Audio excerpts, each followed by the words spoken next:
Qahramon.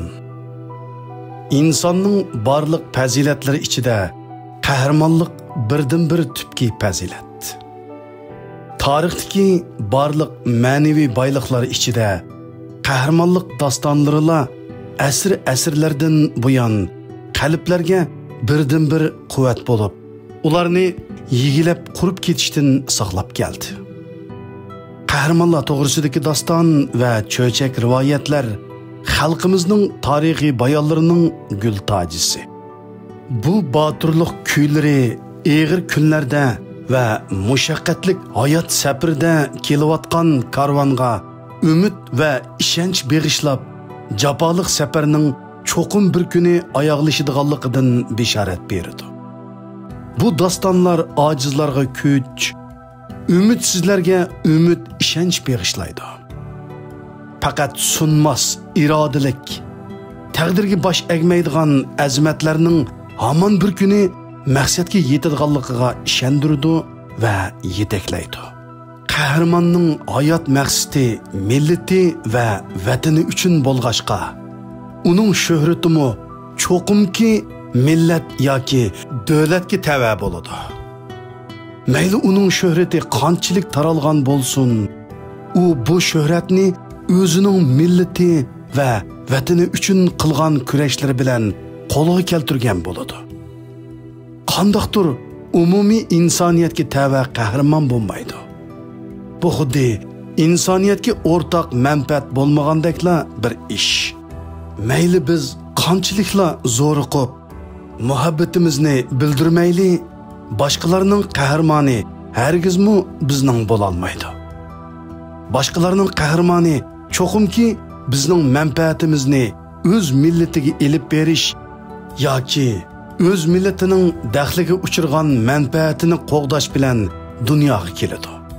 Bu xuddi Napoleon sharqliklarning qahramoni. Stalin bizning qahramonimiz bo'lmagandekli bir ish. Qahramonlik avam turmushidan halqib ketadi. Biroq u avam orasida mangu saqlanadi. U o'rtaq xavf va chaqiriq kuchiga ega bo'lganda hayron qolarlik kuchinib avomlashadi. Mohiyatda avam ularning bo'shkidir. Faqat bir odamning shaxsiy yukini ko'tarishdan halqib, qalbiga umumiy xalqning murod maqsadlarini pukkan odam haqiqiy qahramon bo'ladi. Qilayotgan harakatini boshqalarning oldida xalqim uchun deb izohlab turishni unutmaydiganlar chin ma'nisidan qahramon emas, ham mangu bo'la olmaydi. Haqiqiy qahramon o'z harakatining ulug'vor maqsadining kim uchunligini izohlab yurmaydi. Hatto xalqliq minutlarda o'z xalqining manfaati uchun o'zini qurbon qilsa, ba'zida ko'p sonliqning manfaati uchun oz sonliqni qurbon qiladi. Qahramon davrdoshlari tarafidan ba'zida nuqsonsiz avliyo bo'lishga majburlanib, o'z xizmati bilan emas, balki axloq deb atiladigan shaklsiz qimmatga ega nuqtai nazar bilan baholanib qoralashga uchraydi. Va yoki ko'p sonliqning manfaati uchun qilgan keskin pozitsiyasi va tadbiri bilan davrdosh avam tarafidan emas, balki keyingilar uchunmi ibratlik tema va qonxo'r olvosita sifatidami tasvirlanadi. Ba'zida butun vujudi bilan millat uchun xizmat qilayotgan ba'zi esil kishilar ayrim savallik tufaylidan ba'zi shuhratparas, nomussiz kishilar tarafidan haqoratga uchraydi.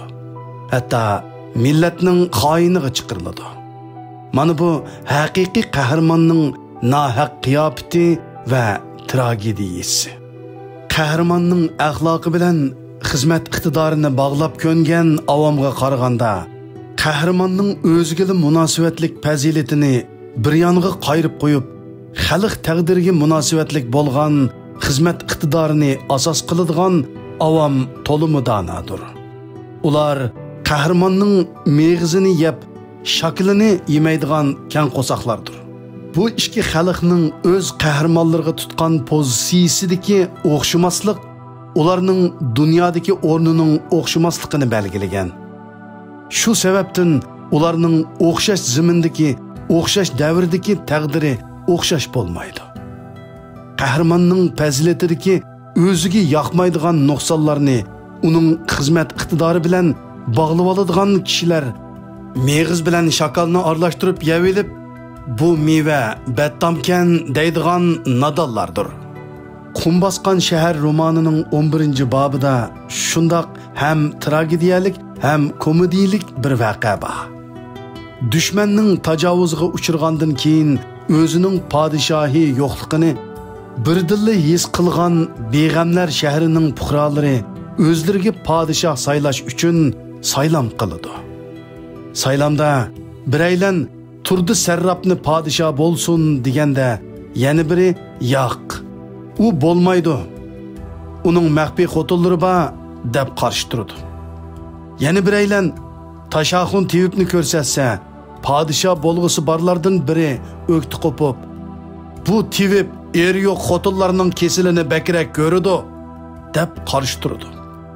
Oradan biri sodiq tomchini ko'rsatganda, uning haqam soyilaridan biri u o'tgan yili qo'shnisi bilan so'qishib kelib, qo'lidagi kaki bilan qo'shnisini chanivatkili tas qolgan deb fosh qiladi. To'xti dokar deb bir savdogar ko'rsatilsa, uning bir masjid tishi bo'lmaydi, bir qitim uning ishtini masjidda serilib ketib rasvo bo'lgan deb unumaydi. Abdur oxirida bu shaharga Xudo osmondan podshoh bo'lishga farishtalarni tushirib berolmaydi-da deb ochiq kinoya qiladi. Mangu yetkili bo'lmaydigan insoniy mukammallik va xizmat bilan axloqning munosabatini yo'ritib berishda dunyo adabiyotida buningdek obrazliq asar bo'lmasi kerak. Bir odamning shaxsiy fazilatidagi nuqsonlarni deriz qilib, uning xizmat iqtidori va qobiliyatiga nazar silinganligi sababli bundaq quyidagi avam orasida mangu ittifoqlik bo'lmaydi. Ular orasidan osonlikcha xalq dohisi chiqmaydi. Avamning o'z duolarida to'xtamay tilavatgan, qonunning baricha to'laydigan ittifoqlik mohiyatda boshlanish emas, balki ma'lum jarayonning oxirlashishidan keladigan natija. İttifaqlıq nurg'un badallar hisobiga qo'lga keladi. Ashu ittifaqlikqa erishishi uchun cho'qim uning manfaatdorlari har biri ayrim badal to'lish kerak.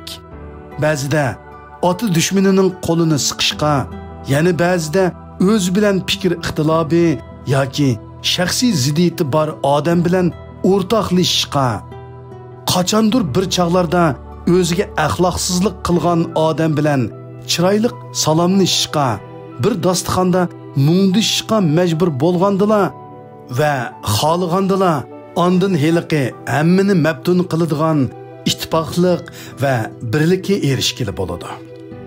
Dadasini o'ltirgan bir shaxsni normal axloq qarashimizga sig'dirishimiz mumkin emas. Ammo tariximizdagi faxrlik imperatorimiz Botir Tangriqutning kuchli davlat barpo qilish uchun dadasini va o'gay qarindoshlarini qirib tashlashini uning keskin pozitsiyasi deb ta'riflaymiz.